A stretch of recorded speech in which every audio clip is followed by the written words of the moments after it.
المرسلين نبينا محمد وعلى آله وصحبه أجمعين أما بعد فأعوذ بالله من الشيطان الرجيم بسم الله الرحمن الرحيم قل إن كنتم تحبون الله فاتبعوني يحببكم الله قال الله تعالى في مقام آخر وما آتاكم الرسول فخذوه وما نهاكم عنه فانتهوا صدق الله مولانا العظيم وبلغنا رسوله النبي الكريم اللهم صل على سيدنا ومولانا محمد وعلى آل سيدنا ومولانا محمد وبارك وسلم. قابل عزت احترام واجب الاحترام حضرات علماء کرام، بزرگوں، بھائیوں اور دوستوں، ربیع الاول کا مہینہ چل رہا ہے اور آج غروب آفتاب کے ساتھ ہی تاریخ بھی بدل گئی ہے اور 12 ربیع الاول کی تاریخ شروع ہو چکی ہے. مشہور قول کے مطابق ربیع الاول کی 12 تاریخ امام الانبیاء محمد مصطفیٰ صلی اللہ علیہ وسلم کی ولادت بسعادت کی تاریخ ہے، اور اسی مناسبت سے اس مہینے میں پورے ملک میں اہل اسلام جلسہ، کانفرنس اور دیگر تقریبات کی صورت میں محمد عربی صلی اللہ علیہ وسلم کے ساتھ اپنی عقیدت و محبت کا اظہار کرتے ہیں. اور آج کا یہ خوبصورت پروگرام بھی اسی کا حصہ ہے. میں حلقہ سیدنا امیر معاویہ کے اپنے ساتھیوں بھائی یوسف اور ان کے تمام رفقا کو میں خراج تحسین پیش کرتا ہوں، جنہوں نے یہ خوبصورت پروگرام ترتیب دیا ہے، اور ساتھ ساتھ مسجد انتظامیہ کا بھی، اہل محلہ کا بھی، تبلیغی بزرگوں بھائیوں کا بھی، اور امام صاحب کا سب کا دل کی گہرائیوں سے شکریہ ادا کرتا ہوں کہ سب احباب کے تعاون اور سرپرستی سے یہ پروگرام منعقد ہو رہا ہے. ہم سب کا یہاں پر جمع ہونا رسول خدا صلی اللہ علیہ وسلم سے محبت کی بنا پر ہے، اور یقیناً اعلیٰ حضرت صلی اللہ علیہ وسلم سے محبت کے بغیر کوئی شخص مسلمان نہیں ہو سکتا. یہ واضح بات ہے کہ جس کے دل میں رسالت مآب صلی اللہ علیہ وسلم کی محبت نہیں ہے، اس کے دل میں ایمان بھی نہیں آ سکتا ہے. اور یہ جملہ میرا اپنا نہیں ہے، تعبیر میں نے کی، حقیقت یہ ہے، یہ خود رسالت مآب صلی اللہ علیہ وسلم کی حدیث پاک کا مفہوم ہے.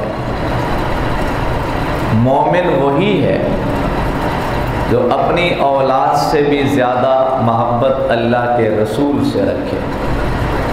مومن وہی ہے جو اپنے والدین سے بھی زیادہ محبت اللہ کے رسول سے رکھے اور ساری کائنات سے بھی زیادہ محبت اللہ کے رسول سے رکھے، یہی شخص مومن ہے اور یہی اللہ کے رسول کی حدیث کا مفہوم ہے۔ اور یقیناً اللہ کے رسول سے محبت کیوں نہ رکھے کہ محبت کے جتنے بھی اسباب ہو سکتے ہیں وہ سارے اسباب محمد مصطفیٰ کی ذات گرامی میں موجود ہیں۔ کمالات کے اعتبار سے دیکھا جائے تو حضرت آدم علیہ السلام سے لے کر جناب عیسیٰ علیہ السلام تک جتنے بھی انبیاء اور رسول دنیا سے تشریف لے گئے ہیں، ان تمام انبیاء اور رسولوں کے کمالات کو اگر کسی ایک ہستی میں یکجا صورت میں دیکھنا چاہے تو وہ محمد مصطفیٰ کی ذات گرامی ہے۔ کمالات ایسے، اور اگر نوال کے اعتبار سے دیکھا جائے، جود و سخا کے اعتبار سے دیکھا جائے تو اللہ تعالیٰ نے اپنے حبیب کو ایسا بنا دیا تھا کہ ہے تو آپ کے پاس کچھ نہیں، درہم و دینار کا کوئی انبار آپ کے پاس نہیں، لیکن اللہ نے قلب کے اعتبار سے آپ کو ایسا بنا دیا تھا، خود آپ ہی نے یہ چاہا کہ ایک دن میرے پاس کھانے کو مل جائے، میں اپنے اللہ کا شکر ادا کروں، اور ایک دن نہیں ملتا میں اپنے اللہ سے عاجزی کے ساتھ اللہ سے مانگوں گا، یہ مجھے پسند ہے۔ آپ چاہتے تو اللہ تعالیٰ آپ کے لیے سونے چاندی کا ڈھیر لگا دیتے، لیکن آپ نے اختیاری طور پر اس کو اختیار کیا کہ فقر کو آپ نے اختیار کیا۔ جس گھر میں آپ کی ولادت ہوئی دیا جلانے کے لیے نہیں تھا، لیکن آپ نے قیامت تک آنے والے فقیروں غریبوں کا سر فخر سے اونچا کر دیا ہے۔ اور اگر جمال کے اعتبار سے دیکھا جائے پھر حسن و جمال ایسا کہ یہی ایک عنوان ایسا ہے کہ جس پر پوری تفصیل کے ساتھ گفتگو کی جا سکتی ہے کہ اللہ نے اپنے حبیب کو ایسا حسن و جمال عطا فرمایا تھا۔ اما عائشہ صدیقہ رضی اللہ تعالیٰ عنہا فرماتی ہیں کہ جن خواتین نے یوسف علیہ السلام کے جمال کو دیکھا، اللہ نے یوسف علیہ السلام کو ایسا خوبصورت پیدا فرمایا تھا کہ زلیخا بھی فریفتہ ہو گئی تھی، اور مصر کی عورتوں نے جب جمال یوسف کا دیدار کیا ان کے ہاتھوں میں پھل موجود تھے، چھریاں زلیخا نے ان کے ہاتھوں میں تھما دیے تھے۔ ادھر یوسف علیہ السلام تشریف لائے، عورتوں نے جمال یوسف کو دیکھا، عقل و حواس کھو بیٹھے، ہوش و حواس کھو بیٹھے، اور ہوش و حواس کھونے کے بعد انہوں نے پھلوں کو نہیں کاٹا، چھریاں چل پڑی، ان کی انگلیوں پہ چل پڑی ہے اور انگلیوں کو انہوں نے کاٹا ہے، لیکن ایمان لانا نصیب نہیں ہوا۔ لیکن جنہوں نے یہاں محمد مصطفیٰ کے جمال کو دیکھا، ہوش و حواس کھوئے نہیں۔ حقیقت یہ ہے کہ آج تک ان کے پاس ہوش و حواس نہیں تھے، آج تک ان کے پاس انسانیت نہیں تھی، آج تک ان کے پاس تہذیب نہیں تھی، آج تک ان کے پاس تمدن نہیں تھا، آج تک ان کے پاس اخلاق نام کی چیز نہیں تھی۔ آج انہوں نے جمال مصطفیٰ کو دیکھ لیا، عقل و حواس پا لیے، تہذیب سیکھ لیا، انسانیت کو سمجھ گئے۔ اخلاق سیکھ لیا، جمال مصطفیٰ کو دیکھا، پہلے ایمان قبول کر لیے، پھر جمال مصطفیٰ پر جانوں کا نذرانہ پیش کیا ہے۔ وہاں بھی جمال تھا، لیکن وہاں خواتین نے جمال مصطفیٰ کو دیکھا، اور خواتین ویسے بھی ناقصات عقل ہیں، ویسے بھی ناقصات عقل ہیں، اور یہاں ہوش و حواس کھو جانے کے بعد انہوں نے رسول کی بشریت کا انکار کیا۔ ما ھذا بشرا ان ھذا الا ملک کریم، یہ کوئی انسان نہیں لگتا ہے، کوئی مقرب اور معزز قسم کا فرشتہ لگتا ہے۔ وہاں تو عورتوں نے ہوش و حواس کھو جانے کے بعد رسول کی بشریت کا انکار کر بیٹھے، یا جمال مصطفیٰ کو دیکھنے والوں نے رسول کی رسالت کا اقرار کر لیا ہے، ایمان قبول کر لیا ہے، انسانیت کو سمجھ گئے ہیں، تہذیب آ گئی ہے، اخلاقیات میں آ گئے، اور پھر رسول اللہ کی خاطر اپنی گردنوں کو بھی کٹوا دیے ہیں۔ یہ جمال مصطفیٰ ہے۔ میں اس تفصیل پہ جائے بغیر نکات کی صورت میں بات کر رہا ہوں۔ یہ جمال مصطفیٰ ہے۔ اگر اس اعتبار سے دیکھا جائے کہ کسی سے محبت رکھی جا سکتی ہے، کسی سے اگر عشق ہو سکتا ہے، تو جمال کی بنا پر، اور جمال میں بھی ہمارا نبی سب سے زیادہ اعلیٰ ہے اور کمال کا ہے۔ جمال میں بھی آپ کا کوئی ثانی نہیں ہے۔ تو جس شخصیت میں، جس ہستی میں محبت کے سارے اسباب موجود ہو، سارے کمالات موجود ہو، کسی کے دل میں اس کی محبت نہ ہو، بتائیے وہ مسلمان ہو سکتا ہے؟ ذرا اونچی آواز سے بولیں تاکہ آپ میرے ساتھ چلیں گے۔ میں مختصر وقت میں چند ایک باتیں عرض کروں گا۔ جس کے دل میں اللہ کے رسول کی محبت نہیں ہے، بتائیں مسلمان ہو سکتا ہے؟ جس کے دل میں اللہ کے رسول کی محبت نہیں ہے، وہ مسلمان نہیں ہو سکتا، مسلمان نہیں ہو سکتا۔ اور میں ایک جملہ اور بڑھا کے کہتا ہوں، میں اس شخص کو انسان ماننے کے لیے بھی تیار نہیں ہوں۔ وہ شکل و صورت کے اعتبار سے تو انسان لگتا ہے، حقیقت یہ ہے وہ شکل و صورت کے اعتبار سے تو انسان ہے، حقیقت میں وہ درندہ ہے۔ وہ حقیقت میں درندہ اس سے بھی گیا گزرا ہے۔ اللہ تعالیٰ نے اپنے حبیب کو ایسا مقام عطا فرمایا تھا کہ سبھی کو اللہ نے اتنا شعور دیا تھا کہ سبھی اللہ کے رسول کے مقام کو سمجھتے تھے، سبھی سمجھتے تھے۔ میں نے ایک عالم سے ایک واقعہ سنا تھا کہ یہ اندرون سندھ کا کوئی شخص مدینہ طیبہ سے ایک پتھر لے کر آیا، سفر حج یا سفر عمرہ سے واپسی پر بطور تبرک کے مدینہ سے ایک پتھر اٹھا کے لایا، اور اس شخص کا بیان ہے کہ میں نے وہ پتھر اٹھا کر اپنے گھر کی دیوار میں نصب کر دیا، بطور تبرک کے لے کر کے آیا تھا۔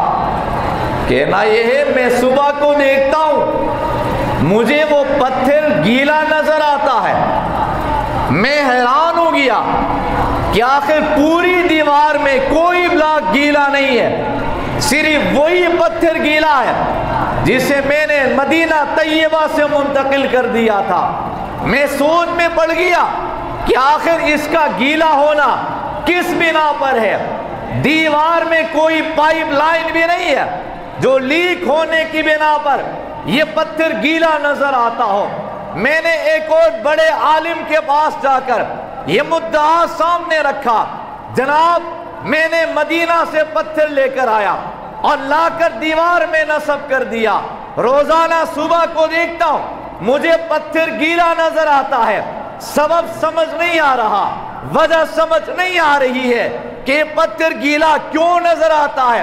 اس عالم نے جواب دیا، بات یہ پتھر مدینہ طیبہ کا ہے، تو نے پاکستان منتقل کر کے نبی سے جدا کر دیا ہے، اور یہ پتھر نبی کی جدائی میں رو رہا ہے، یہ پتھر نبی کی جدائی میں رو رہا ہے، آپ اس پتھر کو واپس مدینہ طیبہ منتقل کر دیں۔ میں نے اس لیے کہا اللہ نے اپنے نبی کو ایسا مقام عطا فرمایا تھا، انسان تو انسان وہاں تو یوں نظر آتا تھا کہ درخت بھی آ کر سلام کیا کرتے تھے، شجر و حجر بھی سلام کیا کرتے تھے، اللہ نے ہر ایک کو شعور دیا تھا۔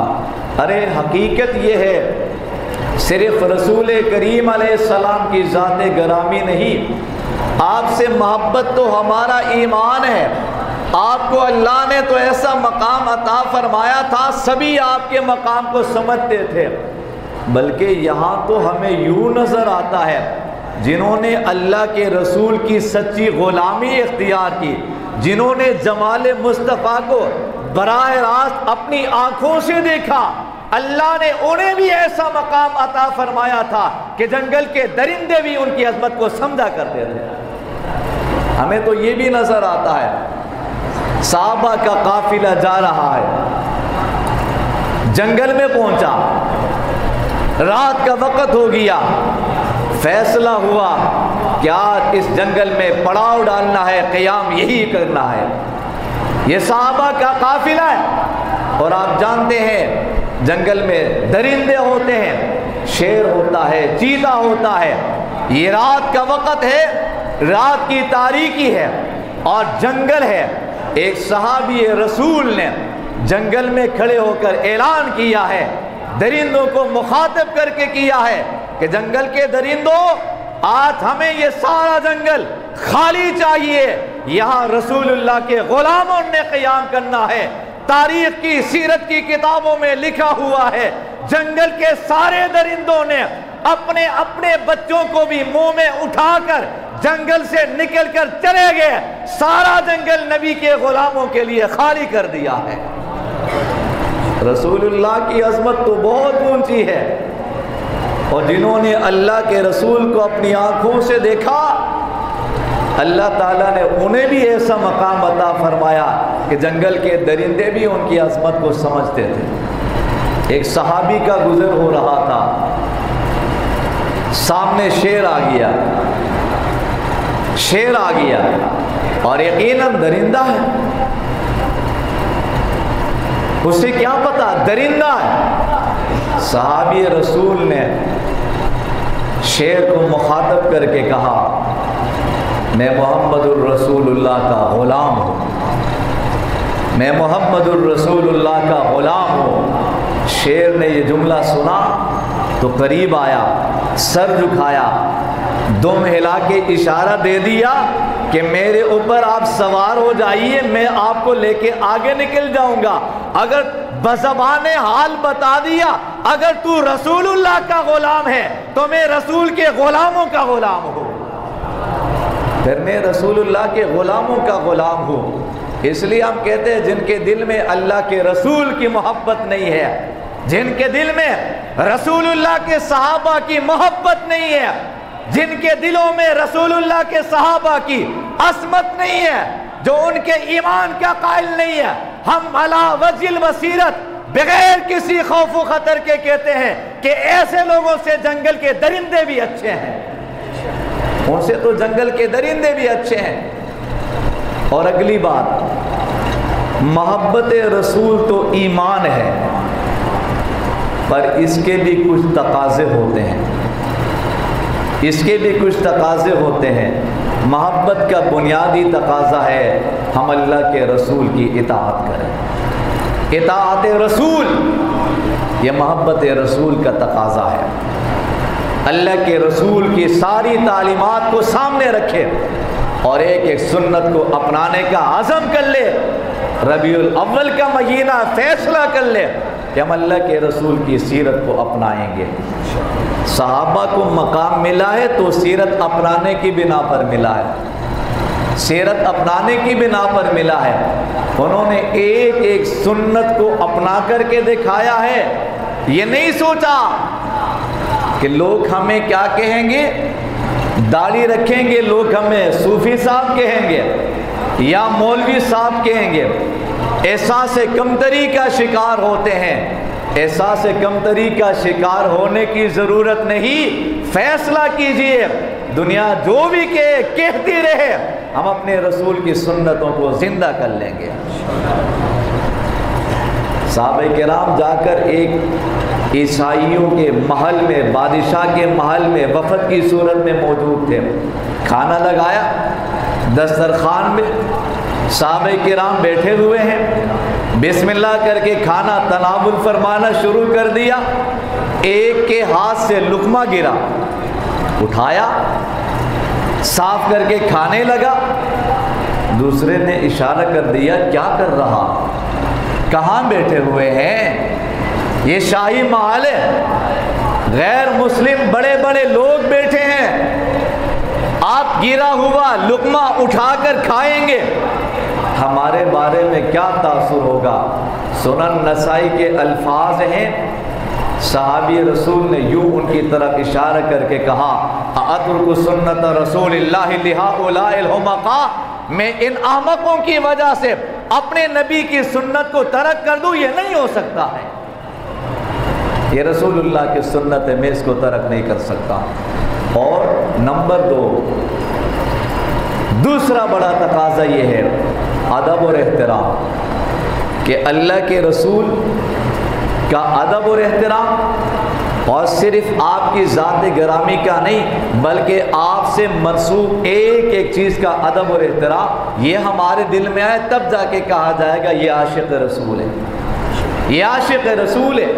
یہ بھی تفصیلی عنوان ہے۔ میں آپ کو اپنے بزرگوں میں سے ایک کا چھوٹا واقعہ سنا کے میں اپنی بات سمیٹ رہا ہوں کہ اللہ کے رسول کی تعظیم، ادب اور احترام تو ہے، اور پھر آپ کے شاگردوں کا احترام تو ضروری ہے۔ عاشق صادق وہ ہوتا ہے جو نبی سے منسوب ایک ایک چیز کا ادب اور احترام کرے۔ یہ محض دعویٰ کرنا آسان ہوتا ہے، یہ پتہ چلتا ہے اداؤں سے، دیکھ کے پتہ چلتا ہے، ٹپکتی ہے اداؤں سے، برستی ہے نگاہوں سے، محبت کون کہتا ہے کہ پہچانی نہیں جاتی، یہ عمل سے پتہ چلتا ہے، اداؤں سے پتہ چلتا ہے کہ عاشق صادق کون ہے اور فقط دعویٰ کرنے والا کون ہے۔ ہمارے بزرگوں میں سے ایک نام ہے حضرت مولانا رشید احمد گنگوہی رحمۃ اللہ علیہ۔ ان کے واقعات میں لکھا ہے کہ ان کے مریدین میں سے ایک صاحب حج سے واپسی پر ایک رومال لے کر آئے بطور ہدیہ، رومال لا کر پیش کر دیا۔ حضرت گنگوہی رحمۃ اللہ علیہ نے، ذرا توجہ سے سن لیجئے گا، ایمان تازہ ہو جائے گا، اور میں بات یہی پہ ختم کر رہا ہوں۔ حضرت گنگوہی رحمۃ اللہ علیہ نے رومال اٹھایا، سینے سے لگایا، آنکھوں سے لگایا، چومنے لگا۔ کسی نے کہا حضرت اس رومال کو کیوں چومتے ہو، سینے سے کیوں لگا لیتے ہو؟ یہ کہ بنگلہ دیش کا کسی اور ملک کا بنا ہوا رومال ہے، آپ اسے سینے سے لگا لیتے ہو، اپنی آنکھوں پہ مل لیتے ہو، چوم لیتے ہو، وجہ کیا ہے؟ حضرت گنگوہی نے جواب میں فرمایا کہ بیٹا مجھے بھی پتا ہے یہ بنگلہ دیش کا بنا ہوگا، یہ کسی اور ملک کا بنا ہوگا، لیکن میں سینے سے اس لیے لگا لیتا ہوں کہ یہ رومال میرے آقا کے شہر مدینہ طیبہ سے ہو کر کے آیا، اس رومال کو مدینہ طیبہ کی ہوا لگی ہے، اس رومال کو مدینہ طیبہ کی ہوا لگی ہے، اس لیے میں اسے اپنی آنکھوں سے لگا لیتا ہوں۔ یہ ہوتا ہے عشق۔ عاشق اس کو کہتے ہیں کہ جو رومال مدینہ سے ہو کر کیا ہے اسے بھی سینے سے لگا رہا ہے۔ اگر یہ بھی عاشق نہیں تو پھر کوئی عاشق نہیں ہے۔ حضرت قاسم نانوتوی رحمۃ اللہ علیہ حج کے لیے تشریف لے گئے، حرم پہنچنے سے کافی دور اپنے جوتے اتار دیے۔ لوگوں نے کہا حضرت عرب کی گرمی اور یہ تپتی ہوئی ریت، آپ ننگے پیر جل لیں، آپ کے پاؤں جل جائیں گے۔ عاشق صادق حضرت نانوتوی رحمۃ اللہ علیہ نے فرمایا میں جوتے اس لیے اتارتا ہوں کہ 1400 سال پہلے کہ ایسا نہ ہو یہاں سے میرے آقا کا گزر ہوا ہوگا اور ضمیر گوارا نہیں کرتا کہ قاسم نانوتوی جوتا پہن کر وہاں سے چلے، جوتا پہن کر کے چلے جہاں سے میرے آقا کا گزر ہوا۔ اس کو کہتے ہیں ادب اور احترام، اور یہ عشق کی مثالیں ہیں۔ تو محبت رسول، عشق رسول ایمان ہے، اس کے بغیر کوئی مومن نہیں بن سکتا۔ پر اس کے تقاضے ہیں، سب سے پہلا بنیادی تقاضا ہے کہ ہم اطاعت رسول کو اختیار کریں۔ زندگی کے تمام مراحل میں دیکھیں یہاں ہمارے نبی کی تعلیم کیا ہے، ہمارے نبی کی سنت کیا ہے، ہمارے نبی کی ہدایات کیا ہے، قرآن کیا کہتا ہے، حدیث کیا کہتی ہے، ہم دیکھیں پھر عمل کریں۔ کہا جائے گا یہ رسول اللہ کا سچا عاشق ہے۔ انہوں نے برادری کے رسم و رواج کو ترک کر دیا، گھر والوں کی بات کو ترک کر دیا، انہوں نے معاشرے کو نہیں دیکھا، انہوں نے دیکھا ہے تو رسول اللہ صلی اللہ علیہ وسلم کی سنتوں کو دیکھا ہے۔ اس کے دل میں نبی کی محبت ہے، جبھی تو یہ کر رہا ہے۔ تو اس لیے میرے بھائیوں، ربیع الاول کا مہینہ ہے، ہم فیصلہ کر لیں اللہ کے رسول کے دین کو اپنائیں گے، دین کی سربلندی کے لیے کام کریں گے، اور ساتھ ساتھ ناموس رسالت، ناموس صحابہ پر پہرے داری کا فریضہ بھی انجام دیں گے۔ یہ بھی محبت رسول کا تقاضا ہے، یہ بھی عشق رسول کا تقاضا ہے کہ ہم اللہ کے رسول کی ناموس کا بھی پہرا دے دیں، اور ساتھ ساتھ جنہوں نے آپ کے لیے اپنی جانوں کا نذرانہ پیش کیا، جنہوں نے آپ کے لائے دین کی خاطر اپنے گھروں کو چھوڑا، اپنی اولاد کو قربان کر گئے، ہم فیصلہ کر لیں ہم ان کی عظمت کا بھی پہرا دے دیں گے۔ ایسا عاشق کہاں سے ملے گا؟ ابوبکر صدیق رضی اللہ تعالی عنہ بدر کے معرکے میں اللہ کے رسول کے ساتھ ہیں، بیٹا مشرکین کی طرف سے آیا ہے، یہ پہلا معرکہ تھا۔ ایسا ہی عجیب منظر تھا، باپ ادھر سے، بیٹا ادھر سے، چاچا ادھر سے، بھتیجا ادھر سے، لڑائی ختم ہو گئی۔ ابوبکر صدیق رضی اللہ تعالیٰ عنہ کا بیٹا آیا، والد سے ملنے آیا اور آ کر کہا ابا جان لڑائی کے عین موقع پر آپ میرے سامنے آ گئے تھے، میری تلوار کی عزت میں آ گئے تھے، میں چاہتا تلوار چلا کر تمہارا سر قلم کر دیتا، لیکن میں نے تلوار چلائی نہیں، چھوڑ دیا، اس لیے کہ آپ میرے باپ ہیں۔ اب آگے سنیے ابوبکر صدیق عاشق صادق رضی اللہ تعالیٰ عنہ کا جواب، کیا جواب دیا؟